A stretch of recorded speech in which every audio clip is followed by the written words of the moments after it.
Friends, இப்போ புனுகு ஆயிலும் கஸ்தூரி ஆயிலும் எப்படி எடுக்கப்படுது அப்படின்னா, புனுகு பூனை அதன் மலதுவார சுரபியில் மெழுகு போன்ற நறுமணமுள்ள ஒரு திரவம் சுரக்கிறது.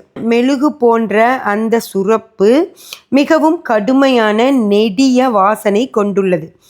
இது சுத்திகரிக்கப்பட்டு பெரும்பாலும் நல்லெண்ணெயுடன் நீர்க்கப்படுகிறது அல்லது சந்தன விழுது மற்றும் பிற மூலிகைகளுடன் கலந்து நறுமணம் உருவாக்கப்படுகிறது. புனுகு மக்களால் வாசனைக்காக பயன்படுத்தப்படுகிறது. ஃப்ரெண்ட்ஸ், உங்களுக்கு தெரியும், இந்த மிருகங்கள் தன்னோட இணையோட சேரணும் அப்படின்னா அதுக்கு ரெடியாக இருக்கு.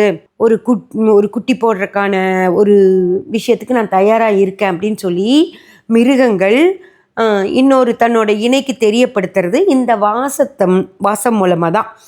அந்த மாதிரி ஒரு சுரபி அதனுடைய பிறப்புறுப்புகளில் சுரக்கும்.